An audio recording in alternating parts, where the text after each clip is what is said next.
Good morning, friends. This is Mr. PJ Titus from Salem classes. So, students, today we are going to discuss about on his brightness. Already, I made the video lecture for summary, critical analysis, introduction, explanation, everything. And when you go to my playlist of VMOU, you can find there. Today we will discuss only the short biography of John Milton.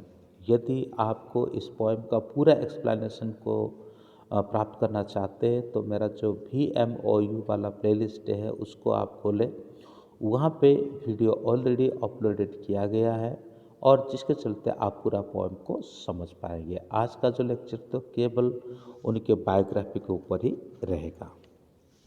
तो चलिए शुरू करते हैं आज के lecture से। दोस्तों, मेरा रिक्वेस्ट है वीडियो को शुरू करने से पहले यदि अभी तक आपने मेरे चैनल को सब्सक्राइब नहीं किया है तो कृपया करके करें और उसके साथ साथ उसका बेल आइकन को हिट करें और अपने दोस्तों को, क्लासमेट को, सबको उसको फॉरवर्ड भी करें। चलिए शुरू करते हैं। Introduction to the poet. Okay, John Milton is by common consent one of the greatest name is English poetry।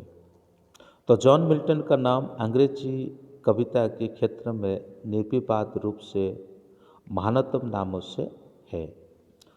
और उनका जन्म कब होता है? Born in 1608, about 8 years before Shakespeare died. 1608 में उनका जन्म होता है, जो कि विलियम शेक्सपियर का मरने का 8 साल पहले का। मिल्टन बिकम टोटली ब्लाइंड इन 1652। मिल्टन जो है पूर्ण रूप से ब्लाइंड हो जाते हैं 1652 में, when he was 44 years of age, जबकि वो केवल 44 years का एज में थे। He died in 1674। उनके जो मृत्यु 1674 को होता है। Politically and his religious belief, he was a Puritan, but he was far from sharing the average Puritan aversion to art and beauty. Some of his early poems, like Allegro, Second Penses, Rosso, Comus, and Lycidas, are among the very best of their kinds। राजनीतिक विचारों तथा धार्मिक विचारों से वे पवित्रतावादी यानी Puritan थे।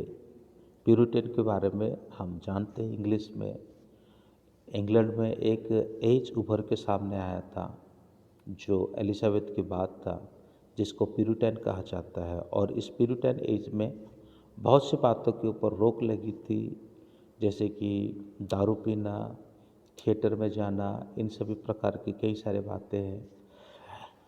लेकिन यहाँ पे इस एज में सामान्य प्यूरिटन की तरह कला एवं सौंदर्य से उन्हें घृणा नहीं थी। सामान्य प्यूरिटन ये कला, इन सभी चीज़ों को घृणा करते थे, लेकिन मिल्टन इसके बढ़ावा देते थे। उनकी कुछ प्रारंभिक रचनाएं अपनी तरह की श्रेष्ठ कृतियां हैं, जैसे ला एलोग्रो, एल पेंसो रोशो, कॉमस तथा लिसिडस, ये सभी है।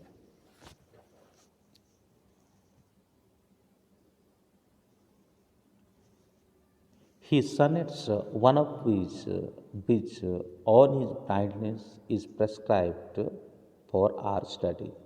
उनके कई सारे सनेट में से ऑन हिज ब्लाइंडनेस, ये हमारा स्टडी जो BA फर्स्ट ईयर के स्टूडेंट्स के लिए रखा गया है।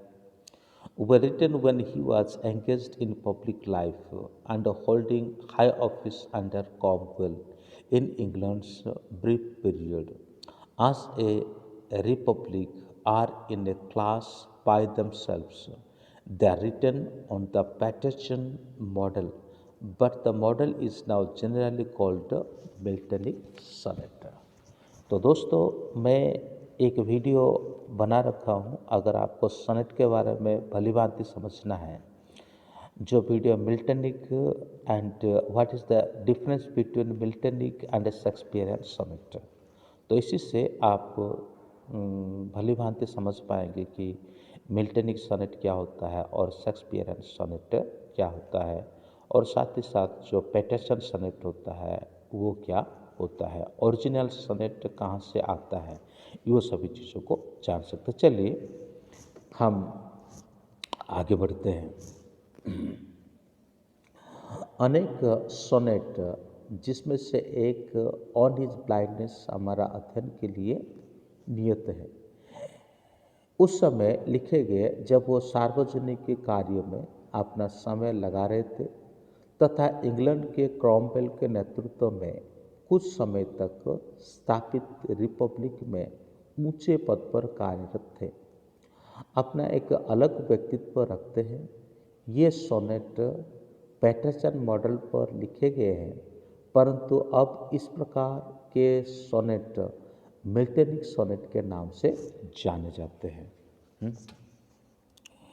His epics Paradise Lost and Paradise Regained and his dramatic poem Samson Agonicist were all written after he became blind.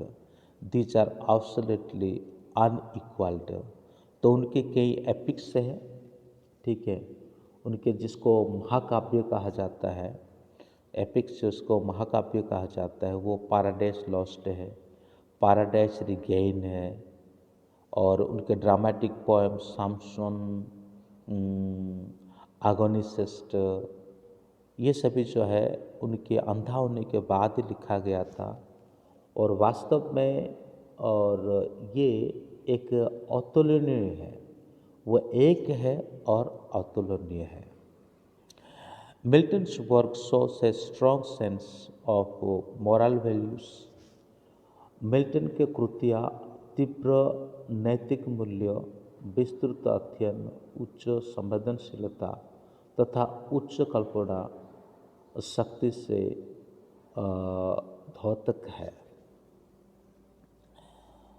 A fine sensitively and rich imagination. His style and diction are incomparably lofty and majestic. उनकी भाषा तथा शैली उच्चतम श्रेणी की है। तो ये था उसका लाइफ बैकग्राउंड। तो जैसे कि मैंने पहले कहा, I told you, if you want to see more videos, actually either you can search from the playlist of Rajasthan University, or you can search the playlist of BMOU. From there you can get a lot of video as for the college students.